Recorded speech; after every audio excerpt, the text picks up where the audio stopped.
I'm Kat, And I'm Mello. and this is Art and Inquiry. And like usual, we're ready to break some rules and ask the realest questions about art, life, and everything in between. Today, we've got a truly stellar episode for you. Joining us is the genre-defying, boundary-pushing, story-honoring, and absolute force to be reckoned with, Mack. They're a multidisciplinary artist who does it all from music, film, digital art, storytelling. You name it, they do it. And their vibe? Ancestral wisdom meets futuristic innovation, like a jam session hosted by Liberation itself. Yeah, that's pretty epic. So we're going to dig into Mack's story about growing up in the US and ending up somehow in Japan now, which is really an exciting tale. And it keeps living and evolving every single day. And then, of course, we have to turn on some tunes and check out some of Mack's music. It's packed with emotional depth and powerful storytelling. So this episode's got it all. Let's buckle up because we're going off the charts and redefining creativity with Mack. So welcome in, Mack. Welcome in. How's it going? It's golfing. Yeah. So Japan, right? Japan is beautiful. It's safe. It's clean. And it's very calm. Like I'm in like a beach town. An hour away by train from Tokyo. It's really nice. That's amazing. I've always wanted to go to Tokyo. I've always wanted to go to Japan in general. And you guys have not watched their YouTube videos? Like there's just everyone in different places outside just talking. And I'm like, I want to be there. I want to be there. I want to be there as I'm just sitting on my couch. I know. This is really a person who, as we go, you're going to see living vicariously wouldn't be the vibe. It would be the inspiration to go out there and do something like this for yourself. So let's start off with, who is Mack Ent? I'm a creator, like the universe, supreme ruler of the entire universe. Like I co-create with the universe. The universe focuses on the quality and I focus on the quantity. So I create as much as I want. Well, I started with music. I then went to film and now I do both. I basically make music to be in films. And the films, it's time for them to be a little bit more revolutionary. It's time for them to have more science fiction, time for them to have more fantasy, and time for them to show real people and not this warped view of Hollywood crap. I am also reclaiming my heritage of being a nomad. I'm indigenous. My mother is Lumbee and Cherokee, and my father is Choctaw. And yes, I have West African ancestry, and I have a lot of ancestry of the I like to say the American diaspora, because it's not just the African diaspora. It's like a blended family, and that all encompasses me. So I am my ancestors manifested, and I'm out here living all of our dreams in real time. What led to you deciding, because you're from the United States, what led to you deciding to leave this life, the United States life, and start living with more intentionality? How did you get from there to here? 10 years ago, I studied abroad in Ghana. I want to say 2015. So that's 11 years ago, technically. 11 years ago, I studied abroad in Ghana, 2015, my fall semester senior year, because I was like, I ain't writing no thesis. Senior project. Seriously, I was just like, I'm going to do a senior project. And I decided I was going to make an EP. Before, it was going to be high life. Like I wanted to compose some high life music. Unfortunately, it was just a bunch of white men. And they just couldn't quite, I just didn't feel like it was going to hit the way it needed to hit. So I was like, I'm not doing this. I'm going to make a project. So I decided to go to Ghana. I learned the language. I learned the culture. And I basically got a good awakening of how crappy the U.S. really is, especially when it comes to food. I love food. That does come up a lot in your videos. Yeah. It is the way to connect to culture, to your heritage, to understanding your past, and to understanding other people. And the food in Ghana is delicious. Like the meat quality was great. This was before I was vegan. Like I was eating all the good meat, all you could think of, all the seafood. And when I came back to the States, I couldn't eat it anymore. I was like, oh, this is not okay. And also while in Ghana, I got a break from racism. I just got to focus on how to make money and my actual talents. I got told I was talented every day and I was poured into every day, and it wasn't about my color. So I was like, oh, I'm done with the United States. Yeah. And then I leave. So I graduated college from Wesley University. I found an opportunity that I could volunteer at an NGO. And I was like, y'all got grant money? You a PWI, where the money is? And I was African Studies. Also, I was African Studies social media manager, assistant. And I was like, y'all ain't got no grants. I want to do this thing. I want to go back to Ghana. I want to be there in some capacity because I'm like, don't really know how to work there. So I went back straight out of college. Like literally, I want to say a few days after I graduated, I was so nervous and stressed. I didn't really enjoy my graduation. Oh. And then I was like, okay, I got it. I can't leave. But I graduated in 2016. There was like a job market that it was trash. Like I wasn't getting hired. And I'm like, I'm not going back to Memphis. Like nobody want to be there. I did all this cool stuff to go back to Memphis in a way that felt like failure to me. I didn't want to be there doing Lord knows what else. There was no jobs like in entertainment in Memphis. It's like you have to make it. And I'm like, I don't want to be there. So I went to Ghana. I stayed there, did the NGO. Kind of felt like I was isolated because I was literally in the middle of nowhere. And because I'm newly vegan, there wasn't really a lot of options in that region, the Brunga region. Then I went back to Accra, the capital, and I lived my best life. It was hard. It was queer. Surprisingly, in Ghana, before they got really, they've already been homophobic, but they got extremely violently homophobic in the past few years. I don't know what happened, but it was not that bad. Like people, I just be like, oh, I'm queer.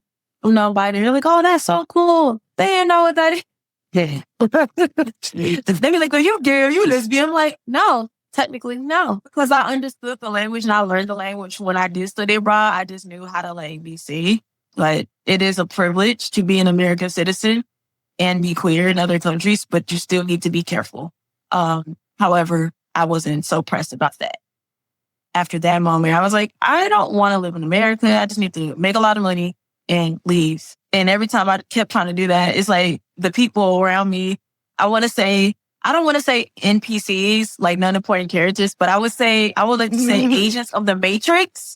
That's a really interesting way of putting that. I actually like that. That makes so much sense on so many levels. Like, like they knew I didn't want to be there. So it's like they would intentionally not give me certain opportunities to level up to leave. It's like they wanted me to stay there with them. I'm like, I don't want to be here with you. They're like, how long are you staying with them? Is he going to leave again? I'm like, yeah, you're not my family. But I will say I have found my community in the States. They also leaving too.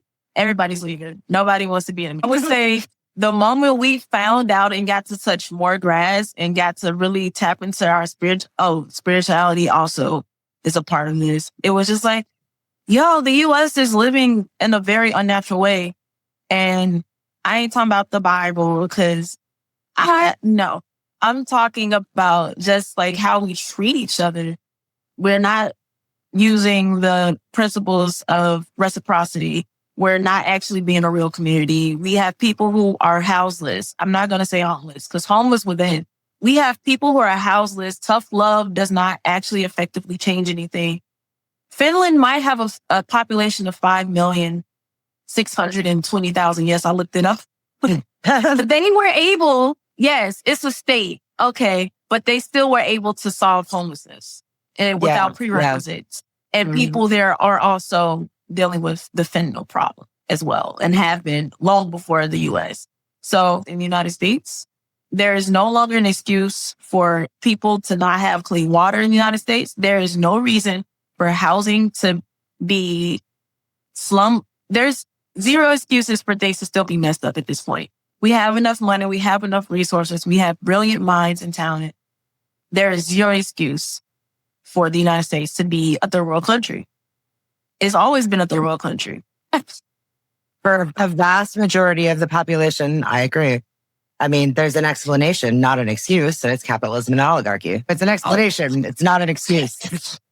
And racism. I agree. 100%. A lot of isms. A lot of isms. And they're baked into the fiber of the culture of America, which is very unfortunate. But it ain't autism. They would love on the autistic babies of the spectrum, maybe that they would just let us be. The world would be, in that country especially, a better place. Well, yeah, I mean, because one thing I've noticed about anybody that I know that's autistic is the directness and the communication that is from, like, there's no playing around with like beating around the bush. There's no playing around with like whatever. It's I'm going to directly tell you what I think about this, and that is what I think. And I love that. Very black and white. Well, not even. There's lots of nuance, but it's not hidden. Both of the partners were artists. I don't know if her partner's still alive because it's just her here with her children and employees. But she basically designed her home as a pyramid. Like the top has a sun square top, and it's just like a pyramid. It's like modern Japanese spiritual architecture. She has mosaic art in the ground of the indigenous medicine wheel and the flag and the colors. And she's actually culturally exchanged with Puebla indigenous groups, the Dene people, the Cree. She's been doing this work for a minute. And I was just like, oh, when I was so I'm here, y'all, because of woofing, cultural exchange. I get to learn about Japanese agriculture. You can do this in any country, by the way. You pay a fee to get on the site. I think for me, it was like 38 USD. And that's not bad. I've been able to be at your peak without having to pay rent. I just exchanged, like, after this, I'm going to clean some ACs and help around the garden. That's awesome. That is awesome. It's awesome. Sometimes I feel away. The Cree chief that came had to remind me that you exist outside of money and a job. It's about what you do with your time here and not how much money you make. When people like, oh, you got to pay for this membership, I'm like, sorry, can't do it. You're just going to have to wait until I can. You know, like, you can always come back. I'm like, I know, keep the discount there. I will.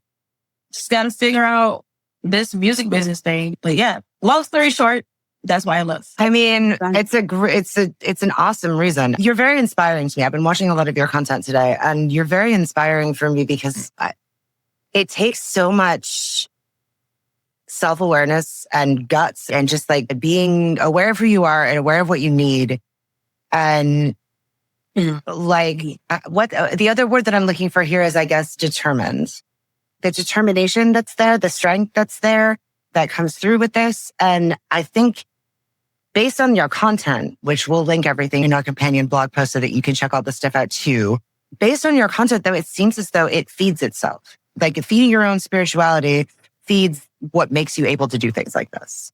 How do you keep that energy going? Like, is it a cycle? Does it feed itself? Like, there has to be days that are tougher than others. How do you stay just so on it? I practice the medicine wheel and a little bit of a lot of things. I practice several things. I start with the medicine wheel every day and night, smudging myself, smudging my room.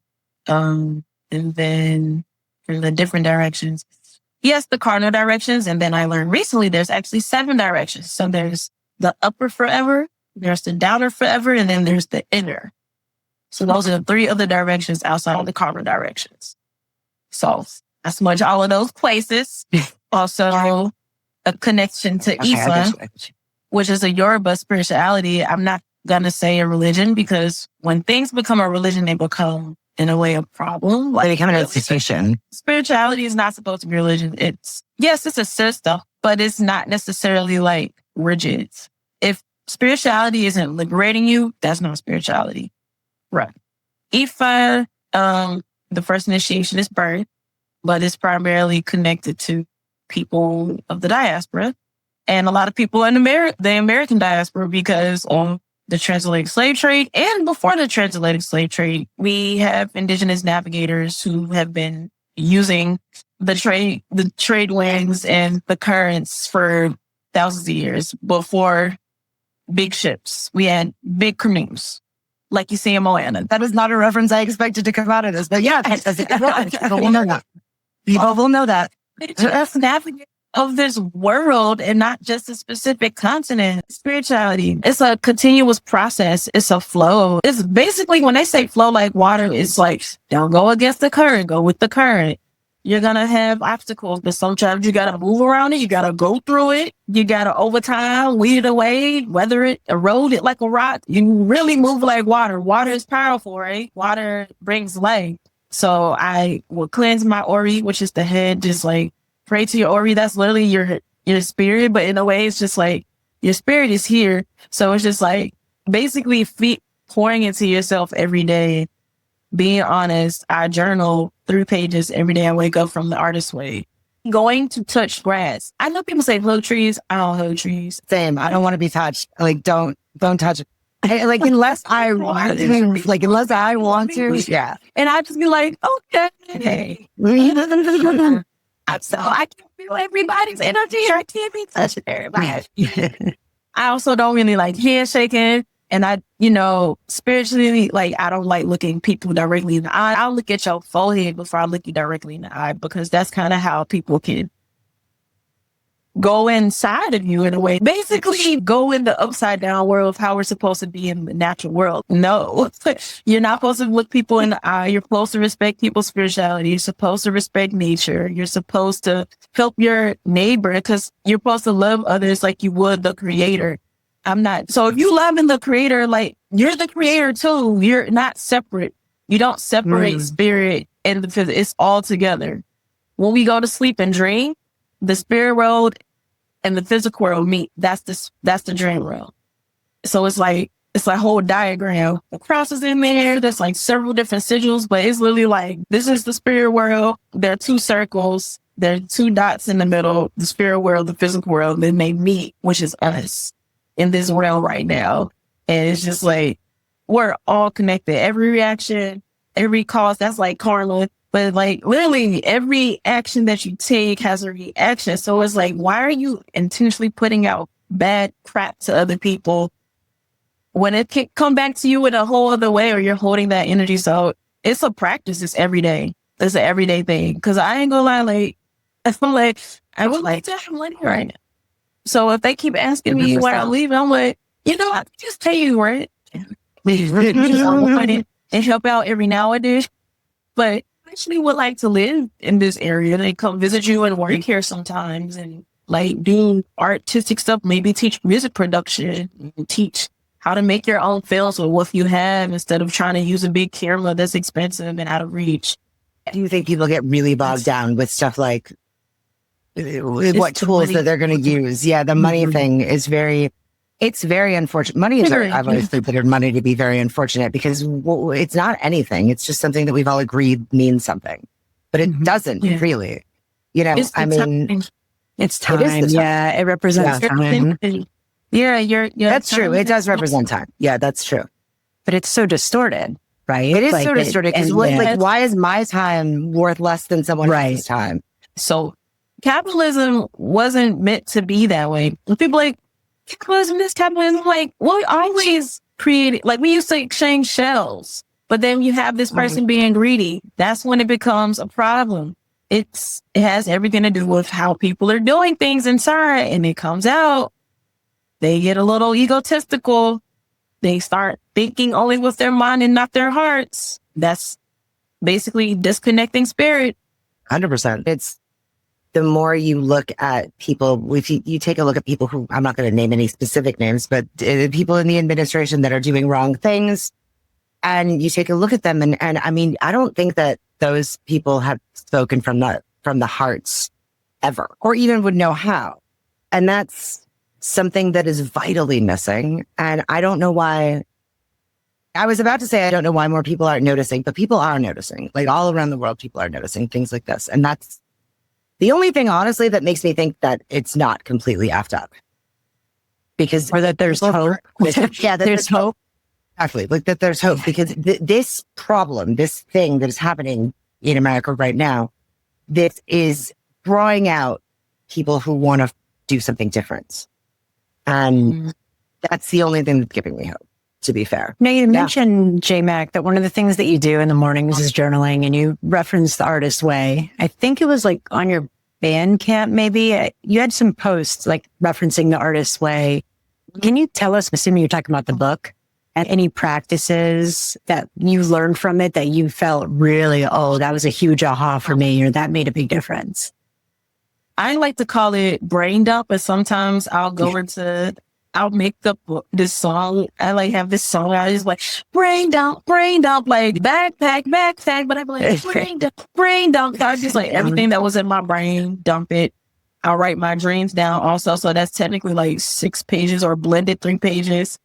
And I'm just like, we getting this out. We gonna write. I don't care what I gotta do today. I don't care if I'm late. I'm getting this done. I'm making sure I'm taking this time for myself.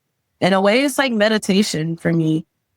Because oftentimes we're like, we don't have time. And there was also this Indian artist here who is very devout in meditation and Hinduism. And he's like, the moment you say, oh, I'm only doing this for 20 minutes, the moment you add time is when you agree to that. I'm like, oh. Powerful. Making time for yourself without rushing yourself, just being like, I'm putting myself before anything. I don't care what agreement I made. Like, I am the priority first. You got to be selfish in that so you can have that creative energy coming out. I would say the pages are a very powerful practice. Just like making time for yourself, no matter what. Making time intentionally for yourself. The artist dates, that's not always like money. It's like sometimes I'm just going to window shop. I just act as if I have money today. Or let me go to the beach. I noticed that at night, the tide pulls up jellyfish. Just being in the moment. That's crazy. Yeah. Be in the water. I'm like, dang, I can't go in the water now. But I'm like, wow, you're so close to the shore. And people can eat those. They're so big. And then they also have seaweed. So it's just like, I just go look at stuff. And also Japan, I would like to say this is a money trap. They have vending machines on every block. That I've heard of. That everything is in a vending machine. Like you can get anything. Because it's so colorful. It's so colorful. I have also heard, and you can tell me if this is true, in a lot of places in Japan, there's a very important emphasis placed on giving everybody their own space, like in the world. You know, I've heard, because like in Tokyo, for example, or larger cities, there's so many people and they all have to commute together. So everybody is very respectful of each other's space. Is that true? Yeah. And no, Tokyo is bigger than New York. It's huge. One of the largest cities that's bigger than New York City. Is absolutely bigger than New York City. All of New York City will fit in Tokyo. It's actually a very small amount of land. That's wild. To put this in perspective, Tokyo's 37 million. New York City is 8.5 million. Yeah. So think about that for a second. I'm not a math person, but that's a lot. I went to Pride. It's like, there's a lot of people, they are respectful. They are like, there's lines, like it's organized, and people like make sure they don't speak when they're holding our arms up, where it's like they are respectful of space because they know everybody has to fit in, especially when it's crowded. So it's just like, we rolling together. Now I will say women still have to watch for weird men being weird, but just learn the words in Japan to shame him publicly. It's sad to know that it's universal that everyone would choose the bear. Japan it is amazing. They invested in education, in nature, and protecting their culture, and learning other people's cultures. Like it was like a whole reset. You got some people who's like, I don't know. There's like this whole thing's like, if you're not Japanese, you're not Japanese. I'm like, it depends on which city you're in. Not everybody's like that. So I think certain stereotypes of Japanese people should go away. Certain stereotypes, period, full stop. Yeah, in general. Absolutely. So far, I've been here. Japanese people have been very welcoming, very excited that I want to learn Japanese. They actually do want to learn English because they want to talk. Like they actually like talking. You have some of the awkward ones, but most people actually want to genuinely get to know you. They want to talk. They want to know who you are. They are quiet, but it's more so respectful of your space. Like everyone should be, instead of just being like not sharing their true feelings. It vexes me so much that people are not respectful of space, of each other's space here. And That's they good do to know. put tremendous pressure on them. So I would say, unfortunately, the suicide rate is still high. And that's what even pushed this whole art center, because she lost a student because of the pressure. So that's still a real thing. People here work very hard, sometimes too hard. And I'm just like, y'all gotta have boundaries to also, I think people pleasing is a thing here. Because when you're eating, I notice, like, you know, in America, we're supposed to be quiet when we eat. But they're like, they want you to be loud. They want you to say it's delicious like every other minute. Otherwise, it's I'm like, oh, dang, I got to talk. I'm just trying to eat. Like, I want to let them know, like, if I'm quiet and eating, that means the food is good. That means the food is good. Yeah, yeah. If the plate is clear and there's not a crumb left, it was good. This is sort of going to be a jump cut into another topic. So tell me about the music. Where are you at with your music? Tell me something cool about your music that's happening right now. I haven't really been making new music because I'm like on go. I have a phone, but it's like, I don't know. The songs aren't really connecting because all my music right now is just like, fuck that country, fuck this country. But I can't necessarily say that now because they're not actually free. But I'm going to have to get creative and say it metaphorically. So it's just like, I've been listening to a lot of Little Richard, watching Little Richard's videos. Like, I don't think people realize how such a queer elder Little Richard was in the gym and before his time. He was amazing. Yeah. And I'm just like, y'all didn't really understand what that man did. All it was, it was pretty. Okay. Instead of like going out, like he just made his music extremely fast so Pat Boone can catch up and steal his music. Like, interesting. Because it worked. Yeah. Hey. Where's that? So I'm like, what can I do to truly be myself, be authentic right now? So I'm like, I made music in 2022 that kind of is relevant today. So I'm putting it out. And in a way, I've kind of taken a stock, like music is a business and I'm making money and not as much as I like. What can I do? Like, what is missing here? Was I making music for people? Yeah, no. It kind of felt like I was making music as you said I couldn't do it, so I did it. How? And now it's like trying to make music. You know what I'm saying? It's like people say, oh, you can't do that, and I did it. Like, oh, you can't do this, and I did it. I'm like, don't challenge me. I got Capricorn placements in astrology and my sidereal astrology. I am a Capricorn. So it's like, I'm an Aquarius, and I'm a Capricorn stellium double. Like, why are you trying me? Don't try me. Right. So watch out. So I will say it's time. I just want to put out more, I would say, liberating music, more honest from the heart music, breaking down genre barriers, cussing out men who say, anytime I say I do music, they be like, oh, can you sing for me? And I just be wanting to cuss them out. Like, no, no. Like, when you're missing out, I'm like, I don't want your opportunity. I don't want to work for you. I don't work for people. I work for the creator. And I don't work for the creator. I work with the creator. So I don't need to work under anybody. Like, you're a human. Stay in a human's place. I don't need a boss. And I know that sounds wild, but it's like, I am not in need or want. I have, and I have to say that to myself every day because it's hard. Capitalism has hooked us on being codependent. Yeah, machine kind of thing. Yeah, so well, and then people are always releasing like some new gadget or new tool or new whatever that you're like, oh, I might need that. Like, that's cool. That does this thing better than the thing I'm using to do that thing. Yeah. You don't need this. Like, what are you doing for time? Are you happy? So it's just like, I just for the music is like, I'm putting out music intentionally, like being honest. I don't care how it sounds. Like people were like, I want jazz and R&B. I'm like, well, go get it from the person that likes to make jazz and R&B. That's not me. When I feel like making jazz and R&B, I will get somebody else to do it. Like that's really the type of music I'm putting out. And I was like, I'm going to do me, whether you like it or not. Here it is. I'm done trying to shape myself and do this and not be myself in my music because it shows. People can sense when you're not being yourself. So right now it's just like, this is what I put out. Like it or like it.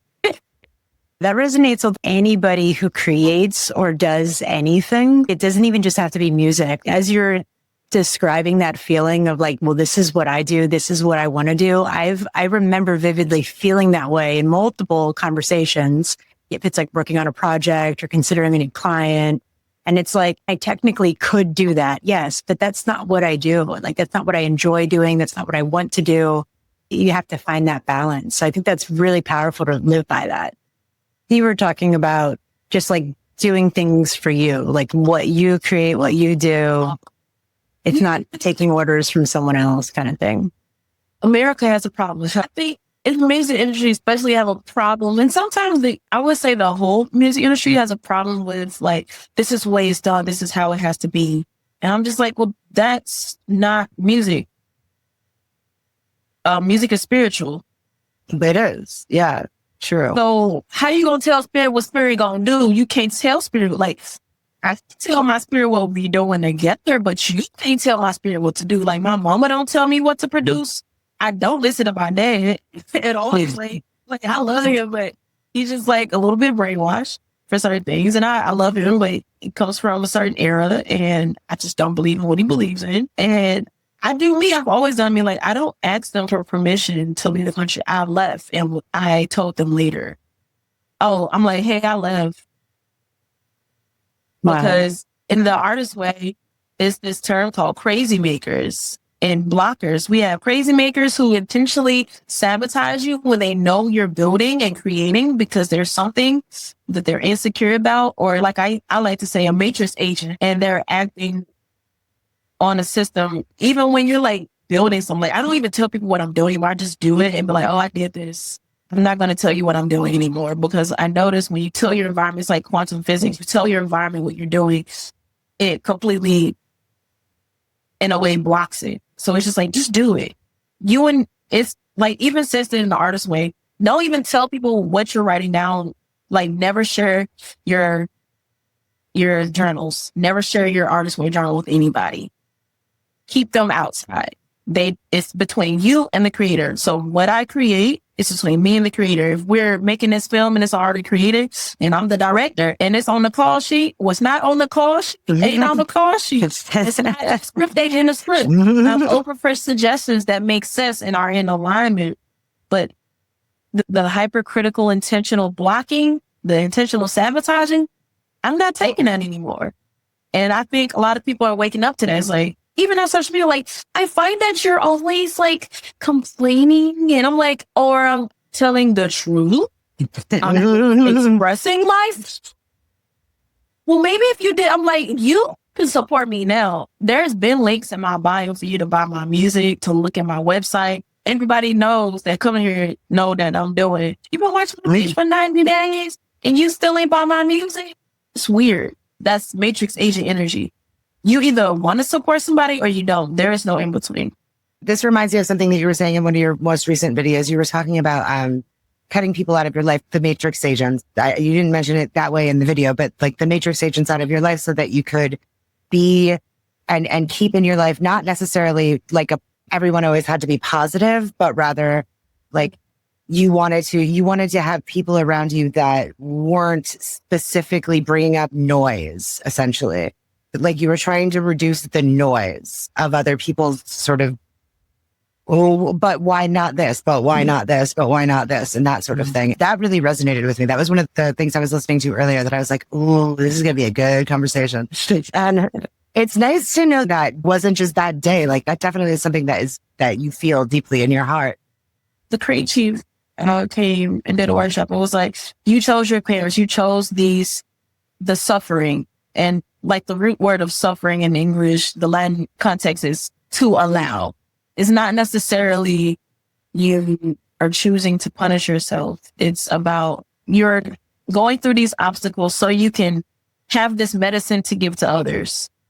And this matters because blocking those blockers and those crazy makers out of my life, I noticed I propelled forward.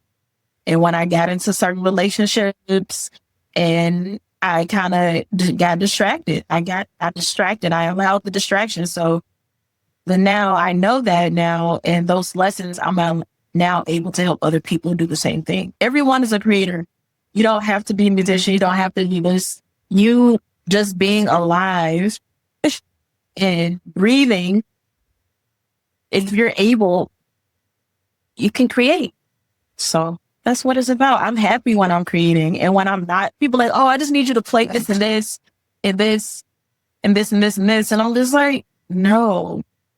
Like even here, like I notice people always be like, well, why don't you? I don't want to do that. I want to work in the studio. Why can't you hear what I said? Well, you should. I said I want to work in a music studio and I want to make movies. Why are you not listening? I don't think they realize they're doing it. I do think that like a lot of people have really good intentions in what they're saying, but they don't really recognize how what they're saying is impacting the person they're saying it to. I think people are just in each other's business so much. And we're all contributing to that by putting our business on social media, by like promoting, you know what I mean? Doing and whatever. We're all sort of contributing to that happening, but it is happening. And there's probably a better way. Yeah. Something I've learned with my chosen family, before we even begin the conversation, I'm like, is this a venting conversation or is this you would like some support conversation? Or advice, or, you know, am I listening or are you asking for help or what's happening? Yeah. It's good to develop that in advance. That's probably the best advice that you can give anybody when you're talking to anybody about anything, is just establish a quick boundary just in the beginning. What is this? What's the intention? What's interesting though is like how taken back people get by that. Some will almost be like off put by it. I just want to be clear. I want to know what you need. Like a whole thing I've noticed, I'm grateful that I know I'm on the spectrum now. So that's been helpful in navigating. Hey, are you going to actively listen to this conversation? And when they say no, I'm like, then I'm not going to have this conversation. And something I'm not saying everybody's time. Right? Imagine if I did this though. Like just think about what that could mean. Like that would be it would be amazing. I wish more people were more open to that. I was at this farm. It's a lot of foreigners from other places. And it's like, it's seen as new that you're asking us if we're making vegan food. We know you're vegan. I'm like, yeah, but you still don't know what vegan means because you keep asking me every day, what do I eat? I'm like, I'm just advocating for myself and I'm not afraid. Like I didn't come into this world to be liked. I came into this world to be me. I love that.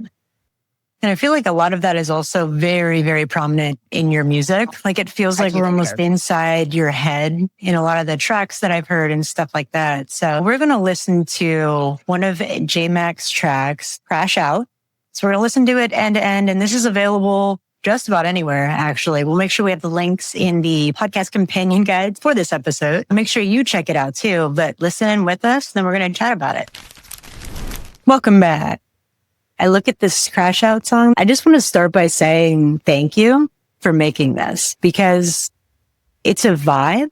It's enjoyable to listen to, like just on the surface. But then when you listen to it, hearing what you're actually saying, you can feel the place that it's coming from. And you can feel this side of not wanting to dwell in despair and things that are negative and trying to like break out and explore creativity, rebuild yourself. And I just love how the music and the words that you're saying, the lyrics complement each other, like this ebb and flow. So you have almost like this quiet rage, but then also like self-affirmation. So it's like, boom, like it's amazing. Absolutely amazing. It's really good. It is really good. I listened to it a whole bunch of times earlier today because I was like, okay, we've got it. Like, and I'm glad that Mello was, because we hadn't really discussed which ones we wanted to play prior. And I was like, we got to do Crash Out though. And she's like, yeah, Crash Out. She said, we have to do Crash Out. I already put a slide in the deck for it. I feel like the hard part about being an artist right now has been who is, I know my audience, but it's like, how do I push it to them more? And it's like, How do they find it? Right? Like, How do you like? and it's like Yeah. marketing. I love this song and I'm so glad y'all get it. It's just like, I don't think it's been getting to the right people. And Yeah. It's hard to get things to the right people. It really is. It really is. Well, there's so much noise. There's so much noise. so much noise. Yeah. Like there's so much, and there's no guarantee. You're talking about like a marketing tool and things like that. There's still no guarantee that that's going to even do anything, because it's like maybe they have a system or whatever. But we've already been discussing literally the entire theme of this episode is that systems are broken, and pushing forth throughout them as. But I think that you'll find a way. Personally. Yeah. I think that the determination and the sense of self that you have is so strong that you'll find a way.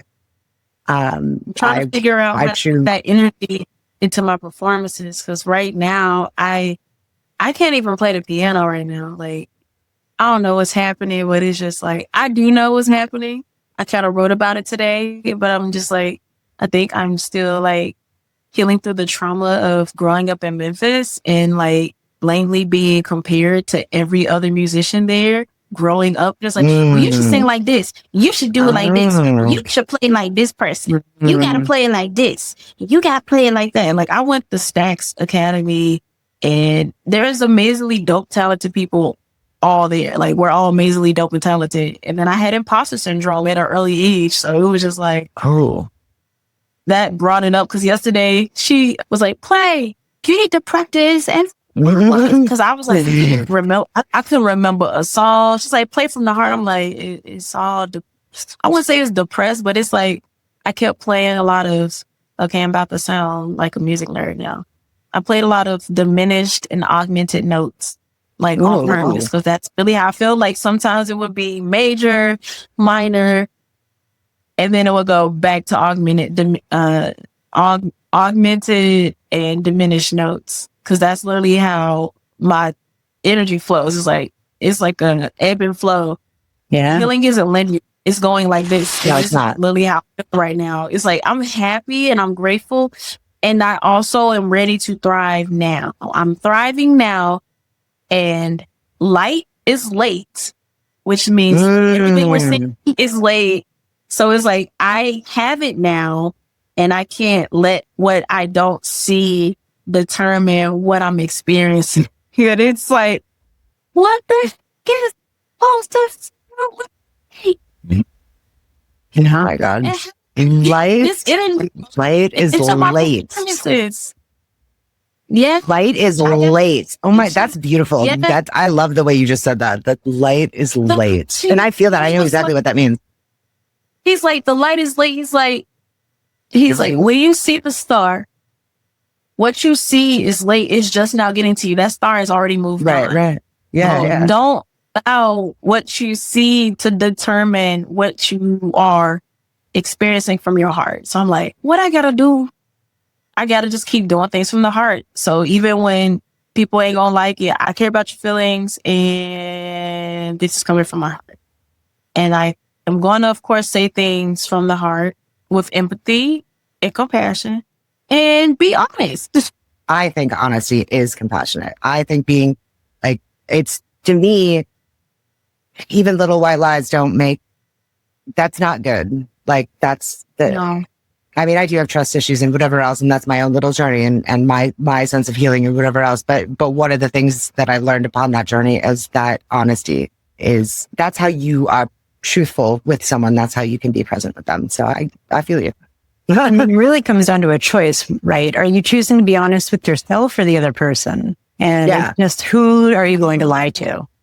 Well, and why would you want to be in a situation, a friendship, a relationship, whatever, with someone who you had to who you had to diminish your light in order to be around them? Like, or you couldn't say the sum total of your shoes. Why would you even want them in your life? If you have to tamp yourself down, or if you have to say things in a certain way, or if you have to walk on an eggshell or whatever else, why would you want to live like that? I don't know. Right. I just wouldn't. That's how it felt living in New Orleans. Yeah. The service industry, I feel like it's always on eggshells, because if somebody doesn't like you, that's your or you don't get. Yeah. You don't like when people tell the truth. Prime example, I was like, it's going to be the slow season. why do you not have a contingency plan in place for this season? Why aren't people being paid leave? Why don't you have the money for paid leave? Why didn't you set that up in your business for paid leave? And your excuse, it's slow. And I'm like, it's coming. Why aren't you prepared? So that would get me in trouble. I feel like this is the way it is. I'm like, for you. That's all I'm going to say on there. Being in the service industry is mind-crushingly, soul-crushingly horrible too. It just is. I mean, I've been there. I've done that. I don't want the t-shirt. It has to be. Yeah. Right. No, it doesn't have to be, but it's just the way it is. Like, it's just be like, and I don't mean it's just the way it is and it can't change. What I mean is no one's changing it. Do you know what I mean? Like, no one is actively trying to change it. And I kind of thought, like, during COVID, during the pandemic, when everybody needed delivery, when everybody needed like the essential workers and things like that, I actually sort of thought that people start treating people in service-based jobs, like people who worked in gas stations and people who worked. I thought they would start treating them better. Right. I really did. I myself felt so grateful that I could order food and have it brought to me and support my local restaurant by doing so. And that my local restaurant was still giving the people who worked there, even though they couldn't open, a job. So I would support them by buying the food. And yet now we're however many years later, I guess 5. And it's back to everybody treating service industry people like crap. And their business is closing also. Yeah. All over. I worked at a place, they were closing. And people there wanted to give me a job. It was like, well, you're a new bartender. I'm like, but I am bartending is not rocket science. I have good customer service. It's a little bit of chemistry, but it's not rocket right. I feel like I have drank a lot of drinks. It's just mixing. But there's people in the service industry who I really love, who've been supporting me in this journey as well. Like, they are very much rooting for me, and I'm so grateful. However, it's just like, I didn't get along with the politics in New Orleans, and I don't get along with the politics of the service industry in the States, and it needs to change, and it's shitty, and it can improve, and it should improve, and it's gonna improve. And I'm like, it is gonna start with me. I'm gonna do something about it. So I'm like, I'm gonna go to Japan where business is efficient. Yeah. They reject what you're not gonna take. Yeah, like, I'm like, let me figure out how they make things efficient, not overwork people, because they still overwork people here. Let me figure out how to make things efficient and not overwork people, and everybody eats, because it's possible. It is possible. Like spoken by J-Mac. So you have a line in your song, which is, you say grind till you die. That stuff ain't gonna fly. Like, I mean, you said it yourself. So really, you're just bringing this full circle. So if you guys haven't listened to Crash Out, check it out, because everything that we're talking about, it's all interwoven and it's stunning. It's stunning. Yeah. This song came about when I burnt out. I would say, I don't want to say I have chronic burnout, but I'm on a spectrum. It's like binge, burnout, inertia, then this, like, I forget what the other part is. It's like M. What's the M? Meltdown. Yeah. Meltdown. And then shutdown. And I had that in 2022. Like, I was doing so good, and then I took on too much work. I thought I could do it all. And I burned myself out. My money dwindled immediately as I got it. I mismanaged my money because I was not coping well. Because it was like, I'm finally getting money and I can't get housing by myself because y'all want checks out when I'm sending invoices. Like, I was mad. And I was just like, I forgot my dream of leaving the country. I'm like, I could have left then. But I'm like, in the other new song that's out, the shoulda, coulda, woulda's gotta go. So I'm just like, I'm grateful for the lessons that I learned then. But that song came about because I was like trying not to crash out on my family, because my family kept expecting to owe me. And I'm like, you're not getting that her no more. Her is gone. It's they now. We're here right now. So all of this is basically a letter to tell all the agents of the Matrix that people are okay with the system to fuck off without saying fuck off. Mm-hmm. The lyrics are really good. Your flow with words is really, really beautiful. And it seems to come very naturally to you. And it's like the things that you're focused on, like where you're accenting and even how you're delivering it really just makes like this compound effect where what you leave the listener with is like, boom, it hits different because of your emphasis. It's almost like someone could say the exact same words in a different way and it just wouldn't have the impact. It's good. It's a point of view. It's a vibe. It's the whole thing. I really like it. I'm not going to speak for everybody, but I really like it. Yeah. I guess I'm trying to figure out, where do I perform this type of music? I know I could do it in Japan, but it's just like, I feel like I'm out of practice and doing this work. Like, I'm grateful again that I'm getting housing, that I find that I don't get as much time to myself. Like this, I have to carve out and ask for permission. And after this, I'm about to go like do stuff. So it's just like, I'm finding that it's been hard for me, regardless of leaving the States, that it's been kind of a challenge to focus on getting better at performing, getting better at just getting better, ready to perform. Like, I'm like, how am I about to do this? I'm not supposed to do it by myself. I'm like, creator, hello?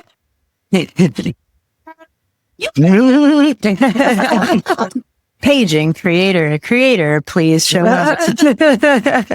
Well, creator, if you're listening to this right now, direct. Right?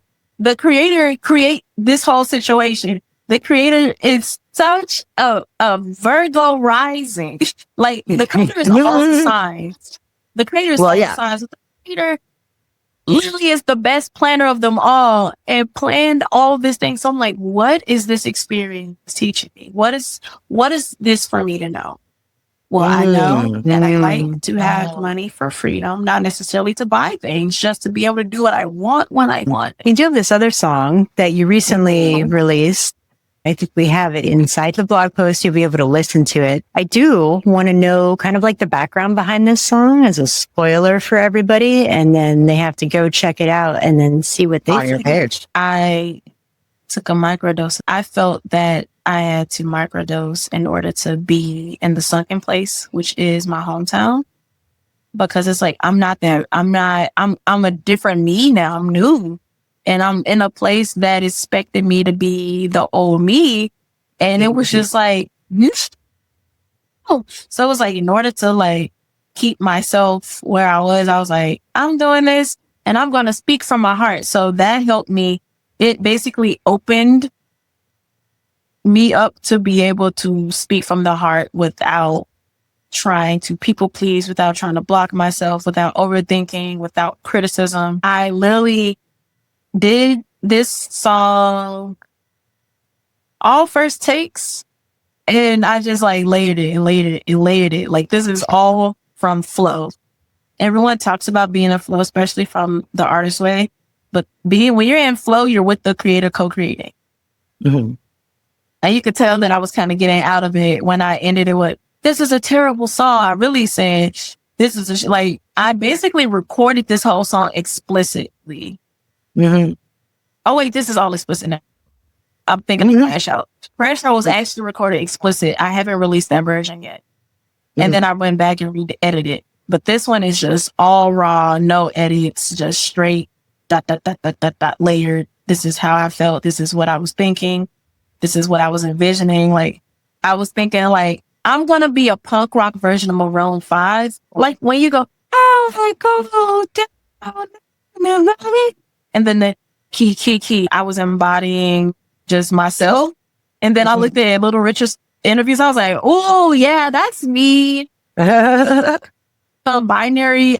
I really feel like I am just a very effeminated gay man who still loves women somehow. So I'm like, I'm just queer, but I'm very sassy and I have a lot of fire. So the key was like, key. And I made it acapella because I was just like, I would like DJs, especially in our community, to play with my music. Like, I basically produce my music so DJs can have fun. And I don't know, like, I know DJs, but I'm like, how do I just like play my music and have fun with it? That's literally how you do it. Yeah. Speaking as a And former DJ, that's doing literally that. how you do it. Give them a copy of it and say, hey, check this out and see if you want to use it. I used to be a DJ in LA for a little bit of a while. We ran some nightclubs and stuff. If you were to say to me, I recorded this a cappella to see what DJs would do with it, I'd be like, oh, I'm going to do something with it. Oh, Challenge accepted. we're doing something with this. 100%. DJs would love that. DJs would love that. 100%. I can tell you that. I'm gonna say right now. do whatever you want and just put me in the credits and make sure you still like that splishy right. Here's my IPI. I'm not a DJ anymore, but I will send this to a friend of mine who I think would really enjoy it, who is a DJ. Yes. So Tell them, have fun, credit me, my ASCAP, you can look it up. Just credit me and give me the splits, but please have fun. Yeah.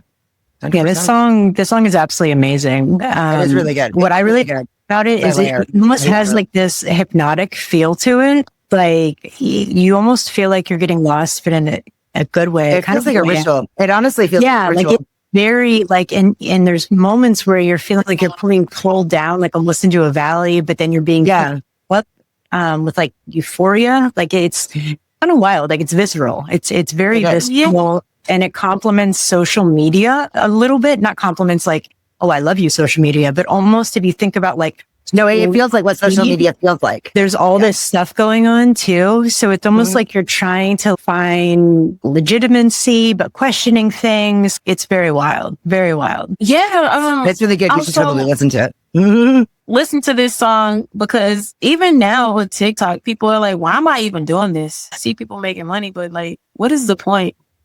The point isn't for people, it's for you.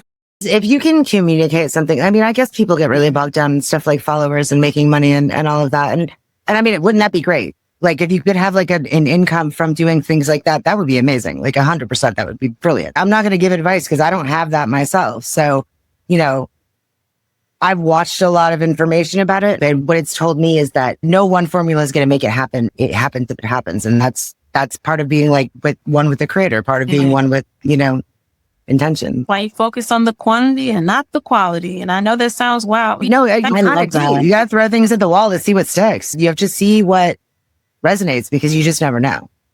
Yeah. So thank you so much for making this incredible music. And hands down, when we initially reached out to you, I had found a bunch of your music and just started playing it, like without looking at what the track titles were, no context, just letting it play as I was like working on something. And there was multiple times where I'd be like, ooh, like, yeah. I'm telling you, everybody listening, go find J Mack's music. We got the links in the post and just put it on. It doesn't matter what you're doing. You could be driving, you could be doing art, you could be doing whatever. Like it is a vibe. And it's a vibe. It's a lot of different vibes, really. Like it's a lot of different vibes. And it's dynamic. And that's what I like about it because in my opinion, the definition of art is something that makes you feel something. There's more to it than that, obviously, and whatever, but like the true, like if you distill it down to its brass core function, art is a communication in some way that makes you feel. So what resonates with me might not resonate with you, so you should definitely listen for yourself. All right. Well, J-Mack, I know we've asked you a bunch of questions. We've talked about a lot of things. We want to switch gears here because we have a question. Well, I guess you technically have a question in a sense. We want to talk about the artist prompt that's tied to this amazing episode that we've done and all of the conversations that we have. So you want to give everybody a look at what the artist prompt is for this? Yes. So it's time for y'all to speak from the heart. I would like y'all to create something, share something without using words. Ooh, so good. Ooh, so good. I want y'all to still be able to travel the world without being blocked by oppressive regimes. So find ways to say everything without speaking. This is kind of like a show don't tell. I'm challenging y'all to do it with the intention from the heart instead of focusing on what people want from you. I think for the ArtInqMe challenge, I have so many things that I'm thinking of now because it doesn't matter where you are, where you're from, what language you speak. Like this literally can go across anything and can resonate with anyone. And there's so much power in that. So if you create something, share it, post it, tag us so we can also share it as well with J-Mack, make sure that they get to see it. I use the hashtag, the ArtInqMe, just so we can find it out in that void of social media. Even if you end up just creating something and not sharing, that's okay too. And I think that's important to always call out. But definitely give some thought to this one, because when we were talking about it before the episode started, Bo's cat and I were like, ooh. No, I just love that because we get so bogged down and like, do this, do that, do this. J Mac said, the first thing that comes to mind is to speak from the heart. And we were just like, ooh, just like that. That was exactly how it is. It's super cheesy, but yes. I don't know. I don't think it's cheesy. I think it's from the heart. Like, it was a true, honest reaction. Like, I suppose. So we're acting like we're at the end of the episode, but we just have a few more questions for you, J-Mac. This is actually one of our favorite parts of the episode. We call it Quick Sketch Q&A. There's just going to be a few random questions, and you just have to answer with the first thing that comes to your mind. That's it. It's not going to be rocket science. Are you ready for this? All right. So clearly you've traveled. When you're flying on an airplane, do you prefer the aisle, middle, or window seat? Window. Why? Ooh. I like to see. I'm here for that. Let's go. Great answer. All right. Favorite food? Curry. Ooh. Any specific flavor? Now I'm hungry. I know, I always make a mixture of Indian and Japanese and Thai. I like Thai curry because I like coconut milk in my curry. I love Thai curry. Good answer. I like the green one without the fish sauce because I'm vegan. I like the yellow one. So I know you've mentioned these agents of the Matrix, that makes me think of like Matrix movies. You had also mentioned wanting in film more fantasy and sci-fi and stuff. What is your favorite movie? The Wiz. Oh, nice. Okay. Nice. It's been a long time since I've seen that. Hey, why don't we have a cult following of The Wiz like we do Transylvania? There kind of was in the 80s. There kind of was a cult following of The Wiz when it first came out. People really enjoyed it. It got everywhere. It was a sci-fi fantasy horror. I love it. Everything all put together. And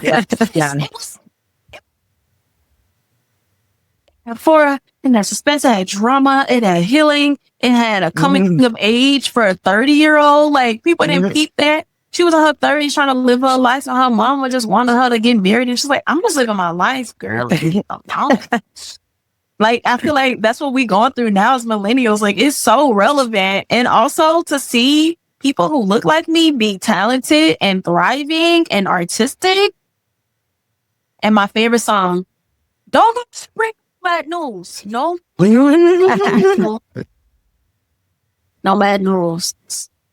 That's my favorite song. And Tin Man is my favorite character in that one. Yeah, Tin Man was great. Great.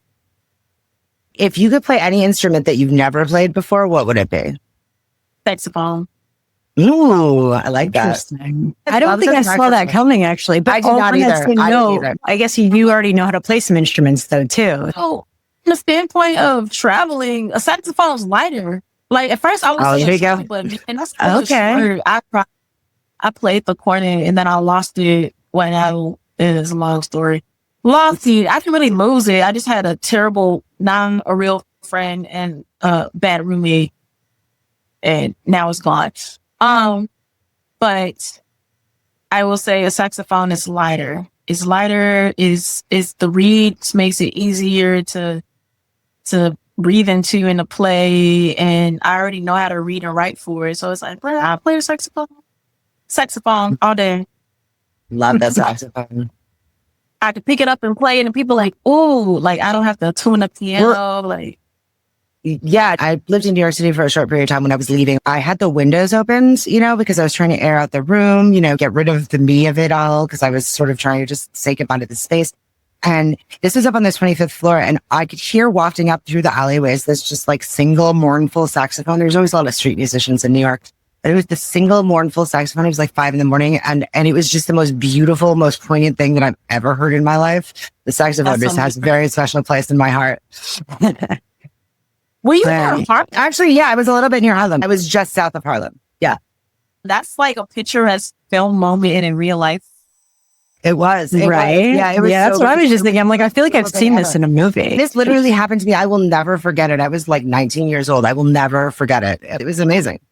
My last question for you for Quick Sketch Q&A is, if your life had a theme song, what would it be? I really just like going off the top. I was like, "Look, my life like it's golden." And then before that was like, "Should I give up or should I just keep chasing pavements?" Those two songs for right now.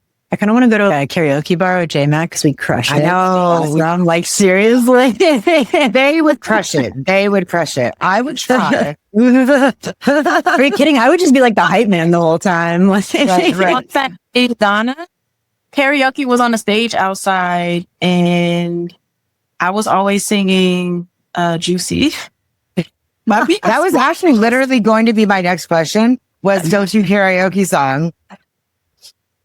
Juicy.